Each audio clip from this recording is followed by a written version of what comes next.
I hope all of you are able to see my screen. This is the challenge. Just a moment. Let me.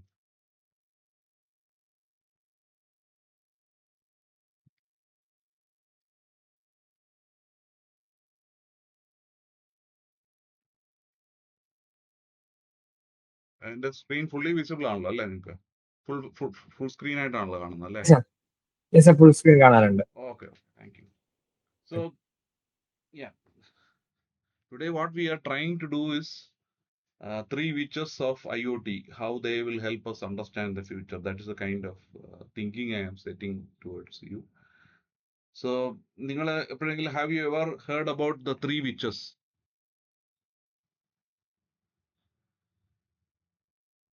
No, sir. Okay. Okay, three witches comes from famous work by Shakespeare, Macbeth. So the drama starts with three witches sitting together and discussing about the future. So that is where I think the whole context of three witches comes here. What we are trying to do is basically kind of crystal ball to gazing, like we are trying to understand the future. So I would like you to be more interactive. I think I will keep asking some, keep discussing with you, and so that's where you probably unmute yourself and come back.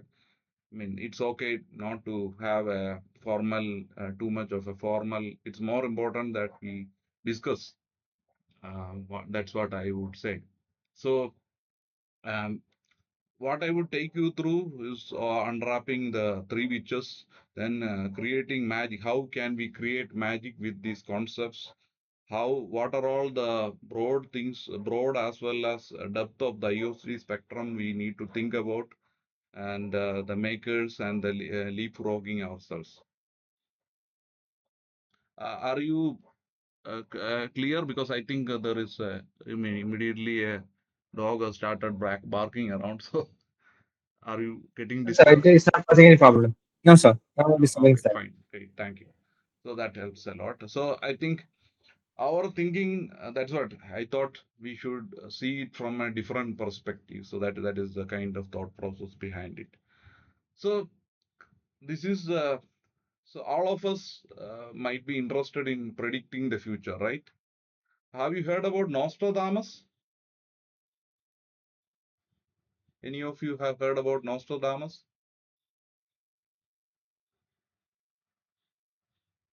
The French philosopher? No. Okay. You might have come across, many of you might have seen Harry Potter doing this stargazing, right? Yes, sir. Okay, great. At least that way. Good. I think that's a great point, because this stargazing, or kind of, or star crystal gazing, that we are looking at, trying to look at a crystal and trying to unravel our future. So these are to us kind of what Nostradamus in his writings, he has mentioned several prophecies, which they claim has come true. Having said that, it is this art of crystal gazing was kind of admired like magic. But then, say, as a scientific crowd, or kind of people who are more analytically driven, what do you think that the crystal gazing should look like? What is that? How can we do it? Any thoughts of predicting the future? How can we do predicting the future, or predicting something about what is going to happen in the future? What is your thought? Like previous data switch on the. Okay, great. Previous data. Okay, great point. Anything else anybody would like to add?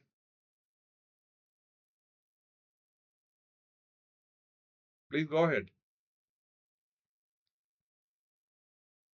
Previous data is definitely a great point. What else?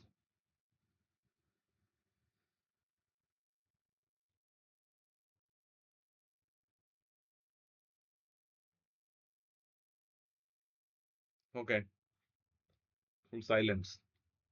I think that is where I think we are not communicating enough. That is a very important part of it. You please open up. I am open to any kind of, because I am not looking at answers. Rather, your thought process is more important. So we are not going to judge anybody here. Any thoughts? Anybody else want to add anything? Please go ahead.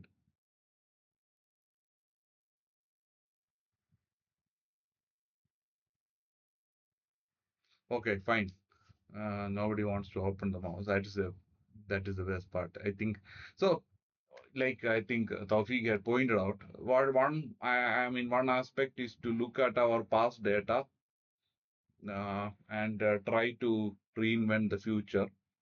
That is predominantly one way of looking at it.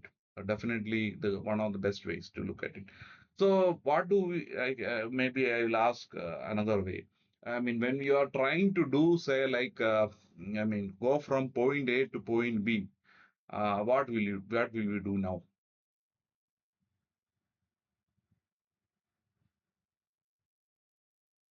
We want to go from one place to another. What will we do nowadays? like we use uh, vehicles or something, like travel Please. ചെയ്യാൻ വേണ്ടി, like ഒരു point like ഒരു പ്ലേസിലോട്ട് പോകാനല്ലേ sir, അതെ അതെ. Like vehicles നമ്മൾ use ചെയ്യും, അല്ലെങ്കിൽ transportation use ചെയ്യും. Okay, you are driving by your own vehicle. So what?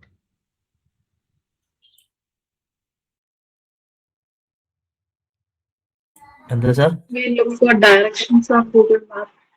Okay, we will look for directions on Google Map. Great. I mean, so typical way is, so what do we need to do in Google Map? What should we specify so that we can get there? We can get the directions. The location, destination. Destination, great. Location. Okay, great. So shall we apply the same thing here? I think like Rafiq was also pointing out, past data or current state. So we look at past data, we can look at our current location, that those we have. But what do we don't have in predicting the future? What is that unknown? Situations that may be happening in future or the Situations current. that might be happening in future. Great point. I think, yeah. So we have to. I think this is also a very important process of thinking. I want to set it right away to you, because maybe in the future, as leaders, you will be always having this kind of thinking process to look at the future and try to. And again, we don't want to be driven by opinions. That is again very important. So yeah, that is what I think. Very good answers. Thank you for your updates, because that discussion sets the tone for today's thinking. Because one of the ways is looking at our current position, where we stand today. Current location is just indicator of what we know today, what is the current state, right, of the world or in around us, and then we start looking at where we want to go. So that is where what I have done is kind of an analysis of my own world. That's what you will notice here in this diagram. So what I do is I kind of draw it and then put it to ChatGPT to enhance it. So that helps a lot. So like you see here, I wake up at 5:30 based on my smartphone buzzing, and then I start looking at possibly sometimes the weather, or already I mean, as you all know, in Kerala you just have to look around to see the clouds, and then at the moment it's going to rain, or nearby raining condition situation is there. And then I go for a morning walk, and then after the nearby park, and then I kind of note down my number of steps, or kind of to get a feel of my calorific burnout. And then this I don't do it religiously, because I have come to kind of autopilot mode. So it's not necessary, but then once in a while, I kind of note down those data. And then I try to go home. Then I'm seeing that already message has come. My courier has been already deposited at home location and delivered. So this is obviously possible because of the GPS services. They don't have to look for you. Instead, that's the location is enough. And then I come back, have my breakfast, and possibly I also update the Healthify app or something like that to give it an update about whether, what kind of food I took. Is it making sense for me? Am I taking more? Because that is where it becomes more significant. And especially as you get more and more crosses 40 plus, then it starts becoming more important to start noticing all these more. And then I come back, start reading, doing my reading habits with respect to using my iPad, possibly, which also gives me an idea how much time I have spent reading and also how much time I have wasted. Then after this reading exercise, I go back to my lab, a small lab setup. So here I have some kind of Raspberry Pis and kind of Raspberry Pi CM4s, the compute module 4s, and certain other Linux PCs.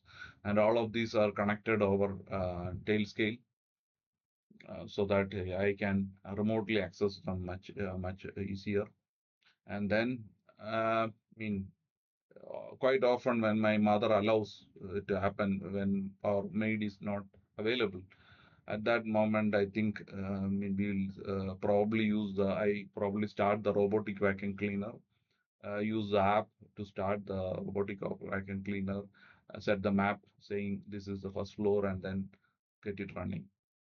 And then I have this for redundancy, I have Airtel Wi-Fi and BSNL FiberNet, so that you can stay connected most of the time. And then my one of my demo robots are in my lab is not connected, doesn't have any connectivity, but I want to make it connected properly. And my Orni speaker is connected over Bluetooth, which I make use of quite often when my one of my old laptops sound system is not working. So just to give us an abstract of what it means to say, I'm just counting the number of devices around me. I have 20 plus wireless clients running around me. So, obviously, in a much more advanced economy, we will see much more of this kind of equipment in and around. But I just thought, okay, what is more realistic from our point of view? That's what I have tried to capture here. So this gives us an idea that see how much we use our smartphones or the kind of as a gateway towards most of the things, and then what kind of connectivity is involved. You are in that kind of connected world where you are obviously, quite often we look at LinkedIn or WhatsApp to get some message communicated across, especially when we are remotely working. So this kind of how much hyper connected we are sets the stage for our thinking. And then we start a little bit looking back towards how we got here. So that is the second point behind this connected world. So when we look at that part of the whole, two inventions are highly important to be, relevant to us. One is the invention of World Wide Web, which happened in CERN under Sir Tim Berners-Lee. So they architected this whole concept about World Wide Web and the hypertext concept, which could allow multiple data points, including nodes, reports, and data to be combined in some one form. And then browsers, as part of the ecosystem, took it further by supporting the hypertext markup language. And then on the other, again, another part of the West, in Americas, CERN obviously is in Europe, whereas in the Americas, the DARPA's ARPANET project came up, and Windsurf and all those team came up with this concept of ARPANET, which turned out to be the backbone of internet. which led to TCP/IP protocols getting out. So, like you see here, the one of the main things out there is the IP part of it, a unique identifier which came out of it, and then a set of protocols that transport protocols which allowed communication across, and then hypermedia related formats and protocols using HTTP. So this kind of sets these two inventions, we can say, kind of set the tone for where how we got here, and that is where again we are using our past, like Taufik was pointing. We are taking some elements from the past, some elements from the present, and trying to dive to the future. And then we start looking at kind of IoT, this kind of thinking as a spectrum. Then you will see that we have basic equipment like a thermostat or a smartwatch or a fitness tracker. And then the other side, we have highly critical systems like aerospace, defense, highly connected systems again, which where the timeliness is more significant. But again, the principles are kind of, there are some principles which are common, and then the backbone is common, but obviously the ways things are used are different. So that is where we start looking further into the details. So then one of the things that comes to our mind is it is in the highly interdisciplinary. So this is if say you might have all heard about Sherlock Holmes, right? Yes, sir. Yes, sir. Okay, great. Thanks. Because I am trying to connect your age part of it, because sometimes I mean these are very well known at a certain age, but then depends what current generation is more interested in. So, yeah, I think that is the Sherlock Holmes part of it. If Sherlock Holmes has been here at this point of time, what we think he would have told, it is highly interdisciplinary. It is interdisciplinary Watson instead of his normal statement of it is elementary Watson. So that is where I further dig deeper for evidences, right? That's what we are trying to go further deeper for evidences. Then I just try to dissect my own smartphone. Then it says, okay, it has an identification mechanism, the SIM. It has several communication interfaces, Wi-Fi, Bluetooth, and 5G. And then it has mechanical part of it. And then you have the electrical subsystem, the circuits, and battery management system, and everything. And then you also have the sensing part, significant sensing capability, including sensor fusion capabilities in many of the latest phones, camera. And then you have the computing related aspects, the operating system, memory, services, and then the apps. So you see, the smartphone itself has evolved to have this entire set of things. Sorry. And you will see Android, it's not really a real-time OS, but I mean, typically the idea is a medium real-time kind of operating system is not enough for the purposes of a smartphone, because then you prioritize the calls first. And then, like you see here, again, mobile phone can be, advantage, but again, it also comes with its own challenges. And that is the concept of emergence, like cybersecurity challenges or kind of other new methods can be applied on the systems. So intrusions as well using all these capabilities. That is example of something called emergence in systems. And all these components together, what we call obviously the functions, which provide the functions of calling or video calling or kind of communication related all the features. And then this functionality finally is combined in this kind of form factor of the smartphone.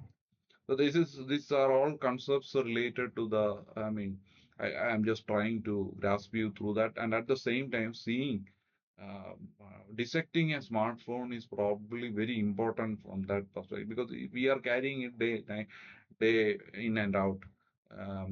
So that is one way of looking at it, looking at our own, instead of trying to reinvent something, Just look at our neighborhood, try to understand what is there, and try to dissect it, and kind of reverse engineer the concept.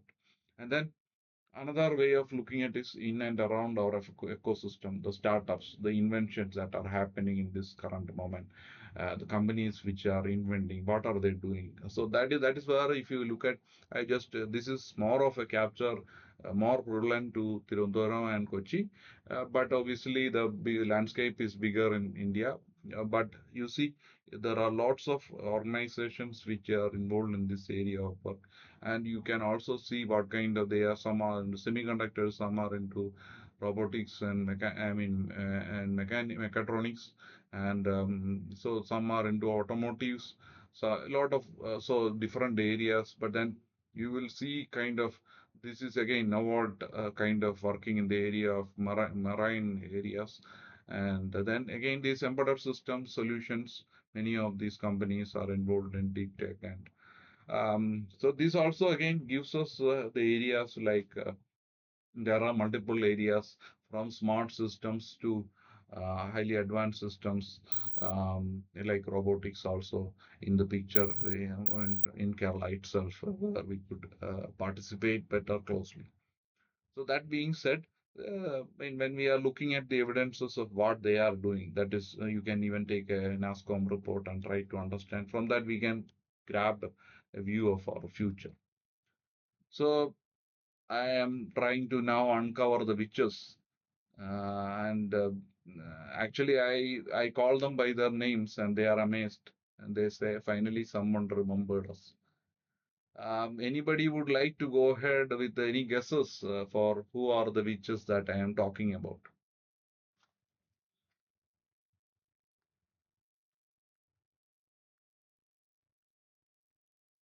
Any guesses? It's all a guess. Please go ahead.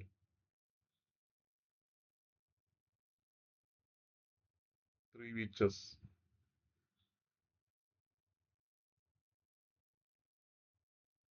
ഈ A ആണോ? Hey, okay. One is A.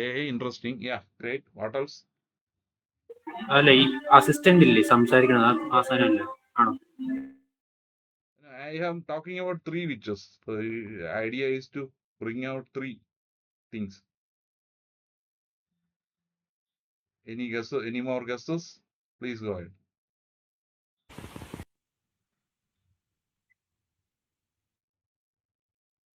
Come on, use your imagination. It's not, we are not judging anybody here. The idea is a thinking process.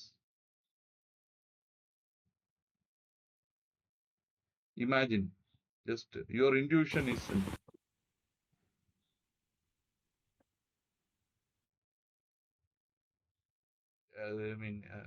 mention one of those was, one of those mentioned, one of you mentioned AI. What else? Please go ahead.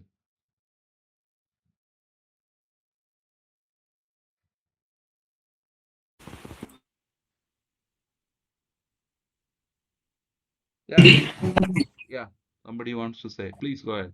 Machine learning. Machine learning, AI, ML. Yeah, that is goes together. What else? Anything else? Everybody's mind has been whatever, affected by too much of machine learning, I think. And what else do you think in the systems world? Which, maybe I'll put the question differently. So we already discussed some of these things in the first go itself. We discussed something about CERN, what was invented. We discussed something about those. So the two inventions gives you a hint. Any guesses?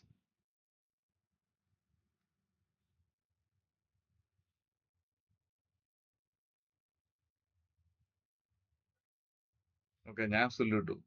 Okay, let's go ahead.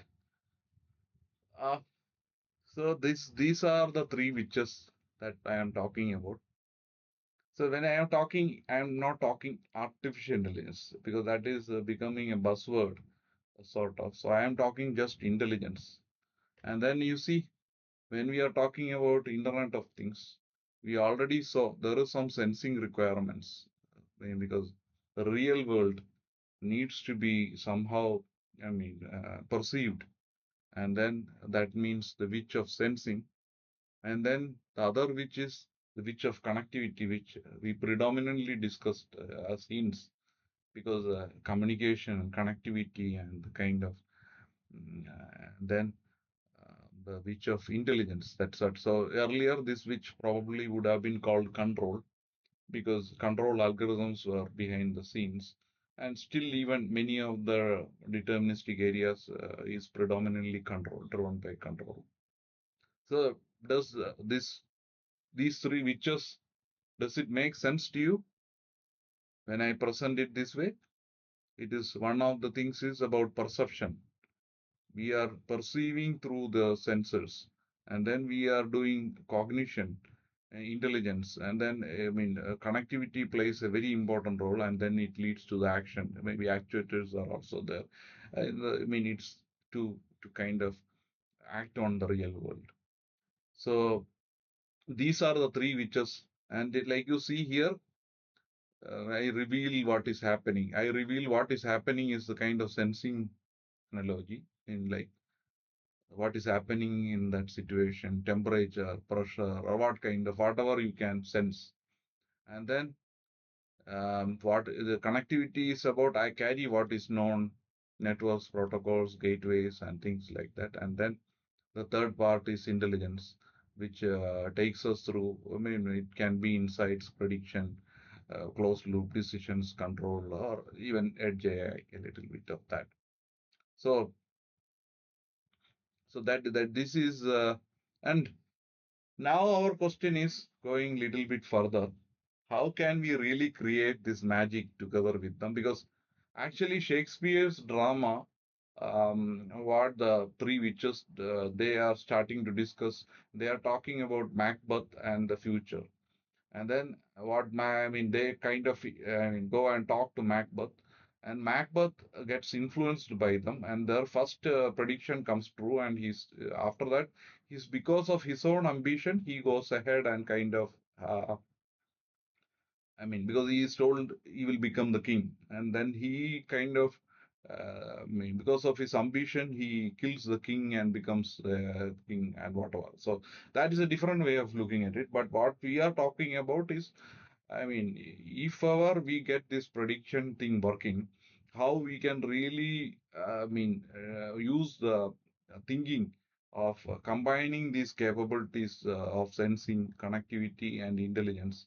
Because even Macbeth could have done that, because they should have seen, okay, I will become king. So why not? I think I will become king in the right way, because like following the proper path by leading from the front. So that kind of a thinking is what we are setting here through the crystal gazing and these witches. The witches are just placeholder for that kind of concept that we are talking about, perception and how cognition and the connectivity part of it. So now, how do you think we can create magic together with them? Any thoughts?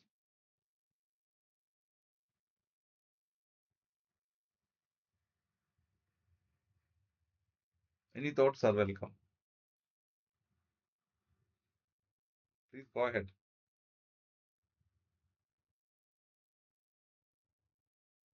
I am really all ears to hear from you then, because otherwise I will just keep talking and it won't make much sense. Yeah. How can we possibly create? What are all your thinking behind? What is that you think we can do to create magic together with these three concepts? Any thoughts? Solving Yeah, real world problems. solving real world problems. Great. What else? Yeah. Controlling a group of devices from a remote location. Controlling a group of devices from a remote location. Great. What else? Any other thoughts?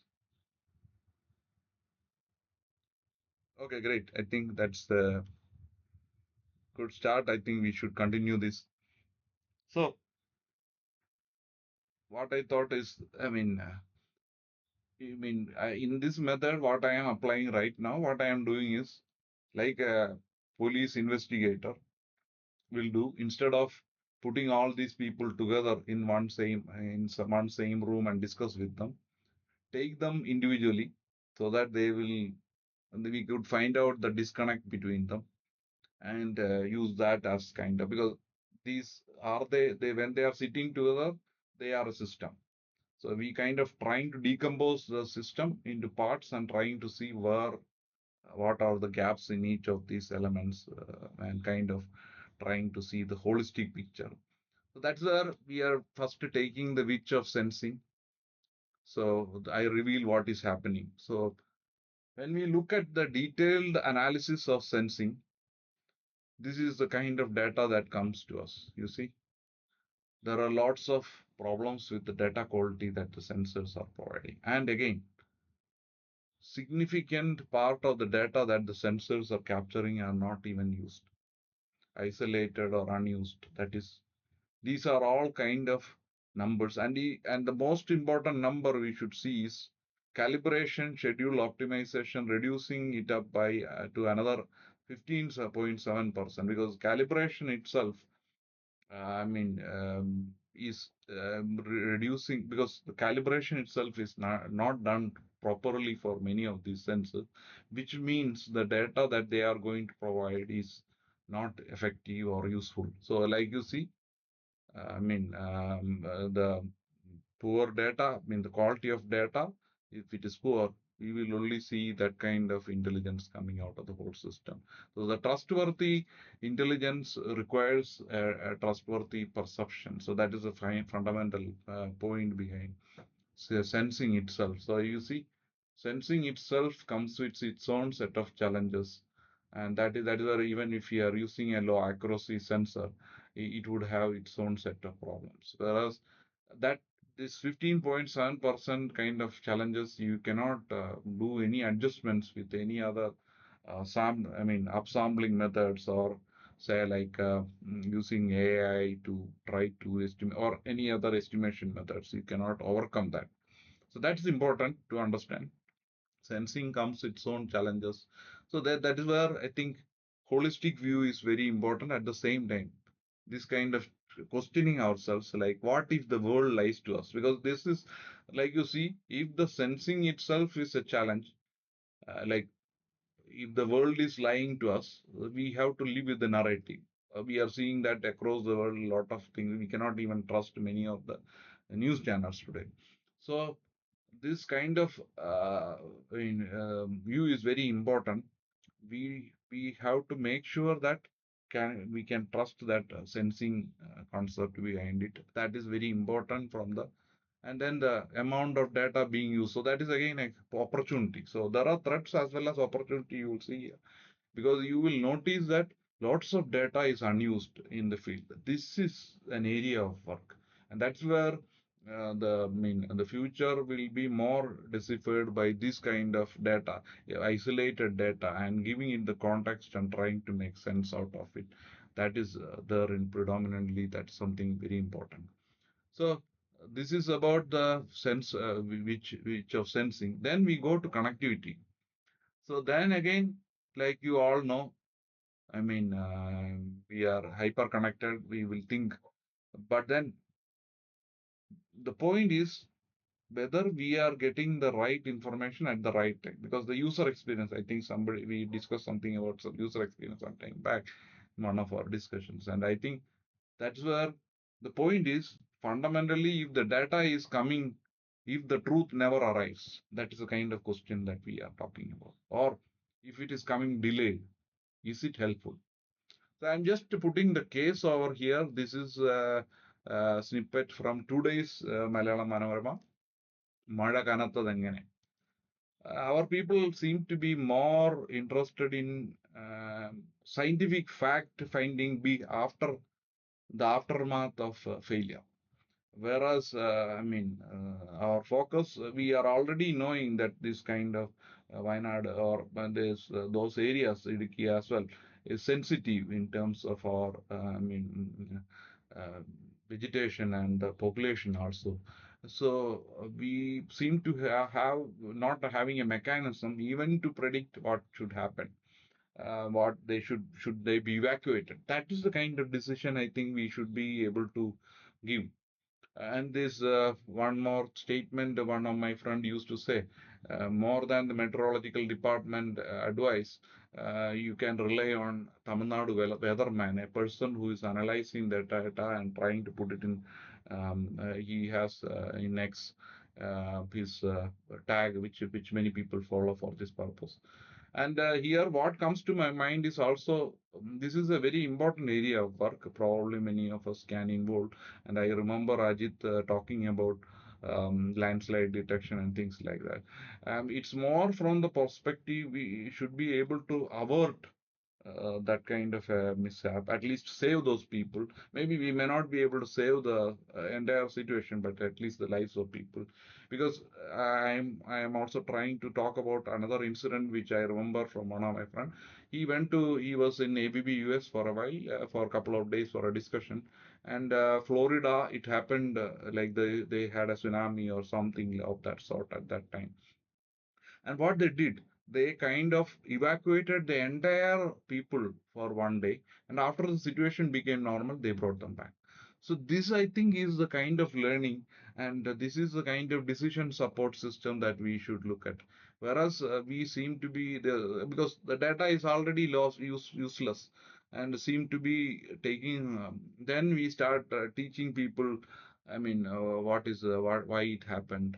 Maybe I'm little bit over. I am not pointing to anybody who has done that, but the point is, we seem to be just. Based on hype, you react, but then we are not proactive enough. Whereas this is a situation which calls for people's lives proactivity.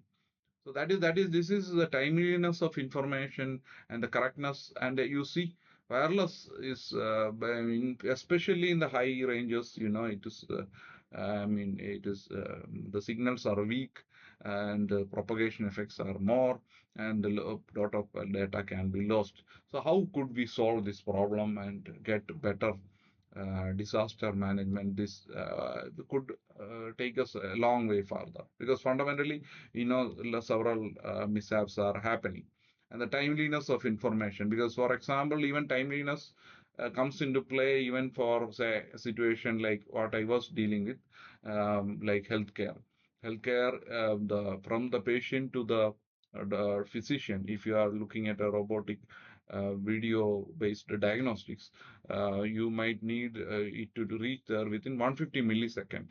So that is a kind of timeliness of connectivity which plays a role in many of these systems, and that is a challenge also. And that is where I think we have opportunities as well. Like I was pointing, if Tamil Nadu weatherman is able to do it with a little bit of data, that is where he seemed to be doing it the right way, whereas seem to be an entire department might need to learn from him. Or maybe we as like you guys as students and many of us as working supporting you have a role to play in improving the situation. Maybe the politician will never deliver. That's not, we should not expect that. Instead, we work together with them to deliver the promise of technology. So that being said, then we are talking about intelligence. So that is where I think it is very important. Many of us here, I think we are lost in this kind of daily LLM, new LLM is coming, new models are coming. Okay, so it starts creating this kind of fear psychosis. You can say FOMO or whatever you can call it. But then the point is, there is a lot of work to still to be done by typical intelligence, which can be control algorithms. That's where I think Skyroot's entire work is done on control algorithms, and even statistical. Many people, I am hearing a lot of discussions in a lot of groups saying, oh, okay, still people are still using primitive. Yes, I think most of the industry is very comfortable living at the statistical methods, because they are highly predictable. If you have the proper data and the domain knowledge, you might do better than the others. Because again, the uncertainty is challenge for many cases, whereas where AI is coming into the picture. But then can AI exist or intelligence exist? That's where predominantly AI, because I think statistical as well as control algorithms already take care of several scenarios and are more deterministic methods, whereas concepts like deep learning might involve, identification of patterns and can easily be hallucinated as well.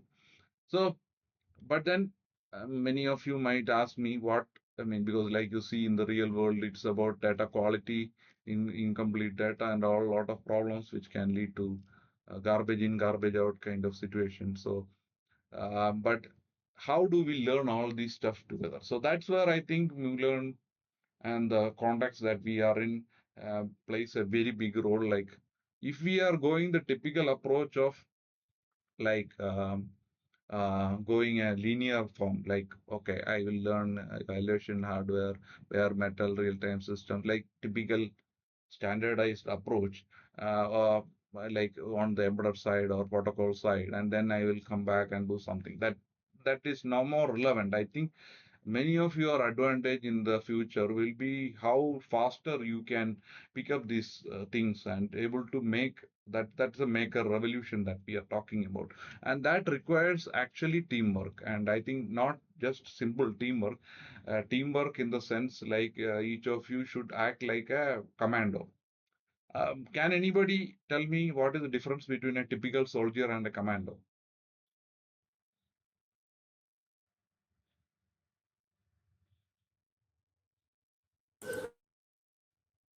Yeah, what I hope you are all with me till here.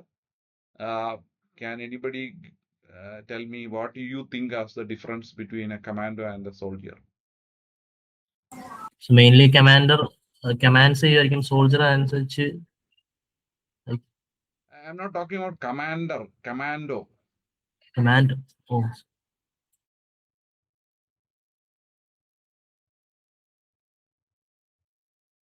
Commandos Yeah. Like ഒരു normal സോൾജേഴ്സിനെക്കാട്ടിയും കുറച്ചും കൂടെ advanced train ചെയ്തിട്ടുള്ള ഒരു ഓരോ സിറ്റുവേഷൻസിനും. Okay, great. What else? Say they are trained for specialized situations. Yes. What else? Anything else? Anybody would like to add anything else? ഈ soldiers പറയണത് എന്താ പറയാ, എന്താ പറയാ, ഏറ്റവും കോമൺ ലൈക്ക് വലിയ വലിയ ഈ ടാസ്ക് എങ്ങനെ ചെയ്യും. ഈ കമാൻഡേഴ്സ് സ്പെഷ്യൽ ആയിട്ടുള്ള ടാസ്ക് ലൈക്ക് പെട്ടെന്ന് അങ്ങനെ പ്രിസിഷൻ ആയിട്ടുള്ളത് മാത്രമേ ചെയ്യാറുള്ളൂ. Precision. Okay, great. Um, anything else? Okay. I think this is a good point because I think that is where I think the commando is like is a specialist as well as a generalist. That is the fundamental point. So like they say, um, master of several things. So that kind of master of several things. So that kind of attribute, and so at times, even better than the some of the masters.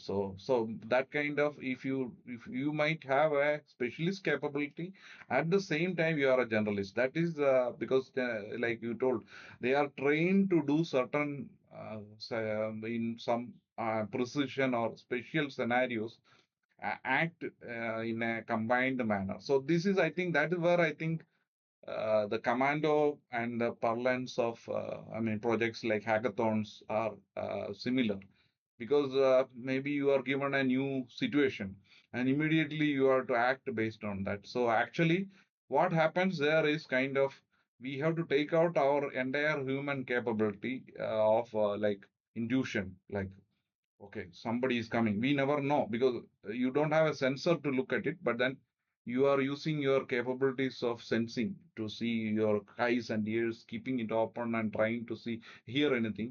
From that you understand, okay, somebody is moving over there, and then you can act. So that kind of imagination, intuition, and kind of understanding the scene and then taking an action, that's the kind of perception we are talking about here. And that's where I think this kind of, and then these teams are the formation probably which I think will allow us to leapfrog, like have a partner, have, because I have seen several students who are doing, say, individuals, lone wolf kind of an approach. But what happens there is your learning is limited. What do you know? Whereas the idea is also the future. This is also an entrepreneurial mindset which says, okay. And I think organizations as well as startups require that kind of mindset. That is kind of a T-shaped, you can say. It is much more than that. And that is what. So that is a mindset which we are talking about. And I think I hope you are all with me till here, right? You all, any questions, anything you want to discuss, please go ahead till here.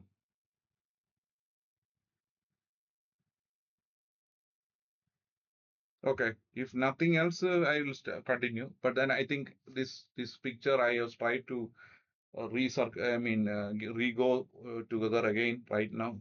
I'm calling it IoT spectrum because there are a spectrum of solutions that we can look at.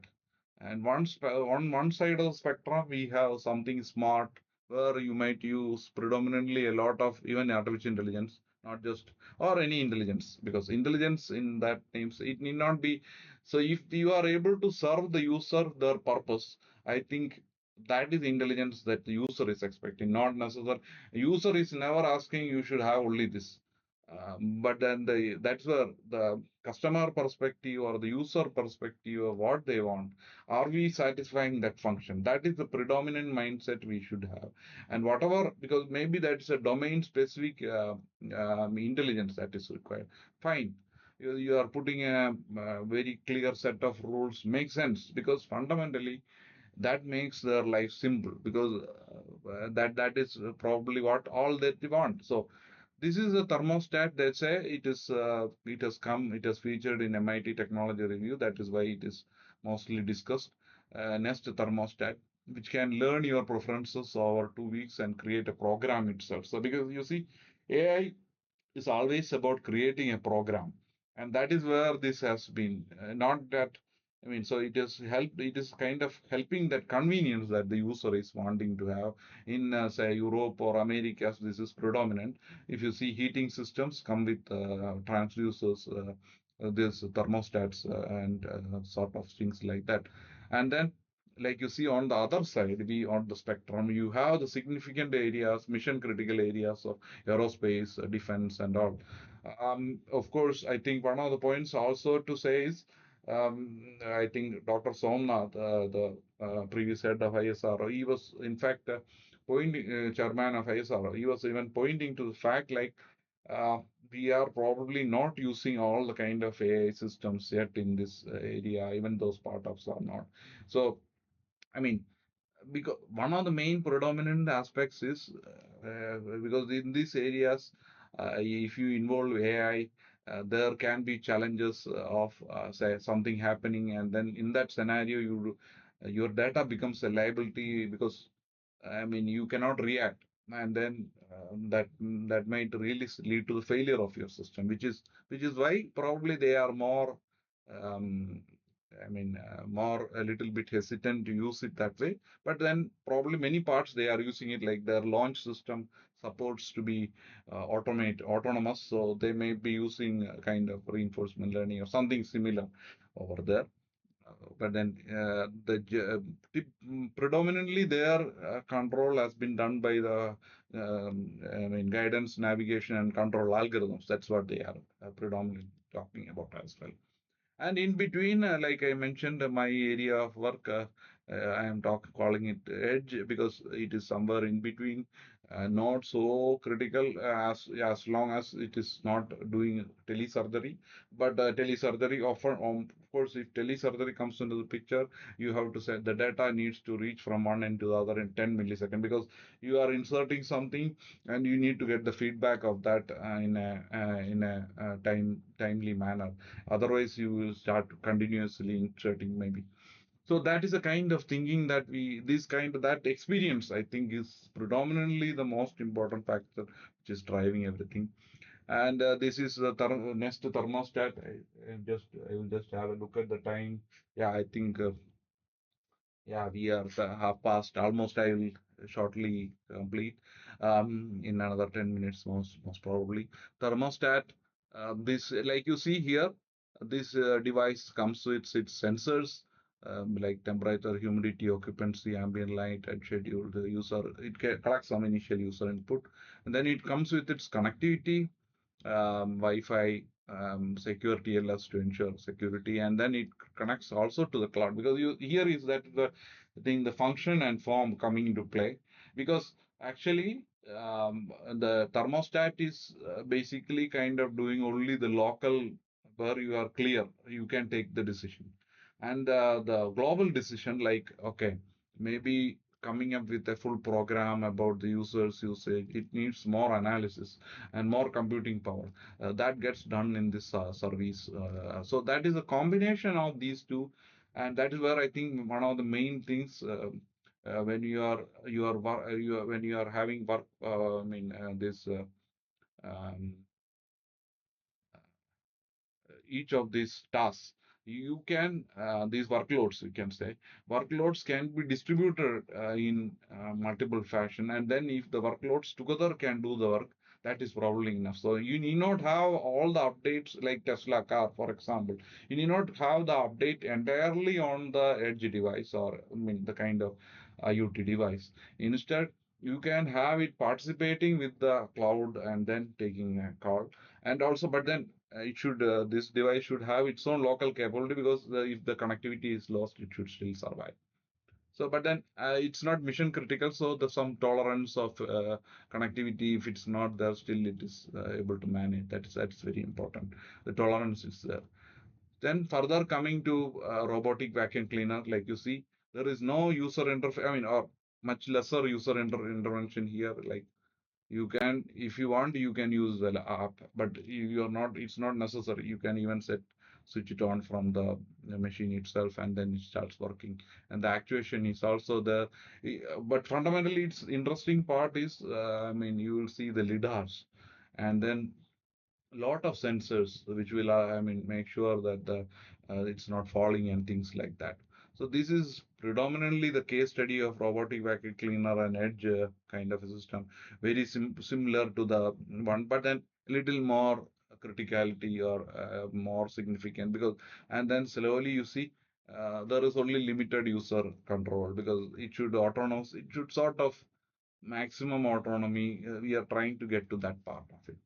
And then you see towards the other end, Skyroot Vikram 1, the guidance, navigation, control algorithms.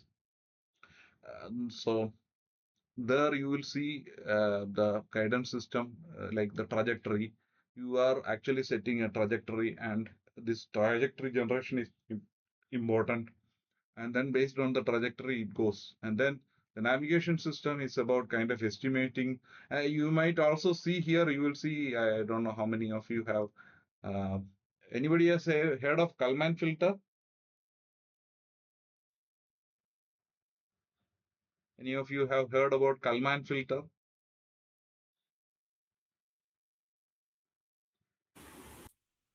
No. Yes, sir. Okay, great. Thank you. That's great. Because if you see, one of the major estimation algorithms which is predominantly used includes the Kalman filter, and then extended Kalman filter. So it's fundamentally that's what I think. When this area of work comes, your mathematical capabilities, your fundamental um, fundamental principles understanding, and comes to play. Here is where I think control algorithms, the PID control, and everything also comes into the picture, which kind of connects this.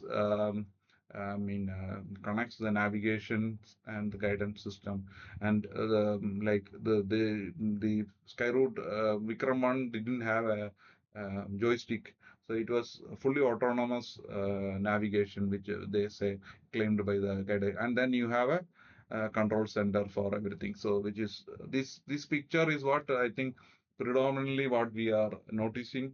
There is a control command center, and then but you see, maybe they would have used that's what this I collected based on all information about GNC from NASA, and then like you see the state space. So the your mathematical foundational capabilities, if you are good at it, probably this is an area, because you can disrupt a lot of fields in this kind of a concepts. That is And then how can we put it all together? Because fundamentally, we talked about intuition, imagination, and things like that. And that is the element of intuition and imagination, which is essential to put all these together into some kind of box or some kind of a tool or a system in place so that we can demonstrate. And that is where I think Jensen Huang is probably one of the best to present that when people were thinking GPUs could be used for for gaming, he could envision that it could be used across a bunch of scientific discovery areas, and that and that is his vision kind of drove most of that part of what NVIDIA is today.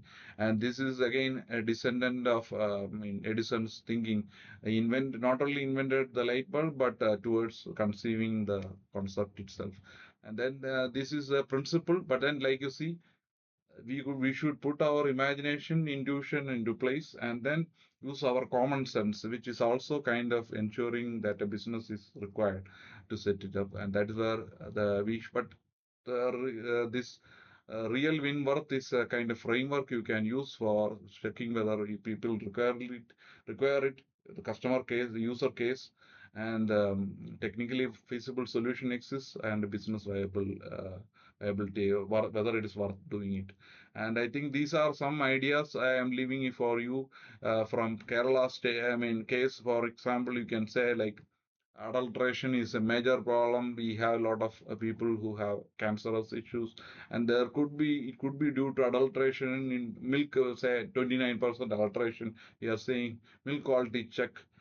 We could change the game what they are doing by creating the quality. I think this is where I think say the IIT Kharagpur the other day, the NEET, the fellow, I think not the NEET, I think the other guy who plus two, he kind of figured out the issue and reported the issue, right? The cybersecurity issues and the problems in the portal. And then finally, he's kind of creating an app, even trying to understand the issues in these systems. So I think what might make more sense is to resolve the problems in and around us and then take it forward. So intrusion detection, defense, and even other areas it could be useful. And product defect inspector is another. So I would leave at this where I think all that kind of capabilities of crystal gazing and like Perindachan, if you had heard about being an architect, being that passion to have that making and it makes sense. But fundamentally, all this put together, what we are really looking forward to each of you leading from the front, making a part to play, because we have the ideas of the youth, wisdom of ages, and vibrancy of democracy. With these forces, we need to do original research to design, develop, and manufacture. That's a call for action from Dr. APJ Abdul Kalam. And today, as you notice, Silicon Valley is more of a mindset. We can't recreate it here right away. We have the support system like lot of eminent people and mentors with us, and the Vikram has already proven it, and this is the call of action I leave you all with. And I am open to any questions or discussions that you would like to have. Thank you for your kind attention. I think, yeah, please go ahead. Any questions?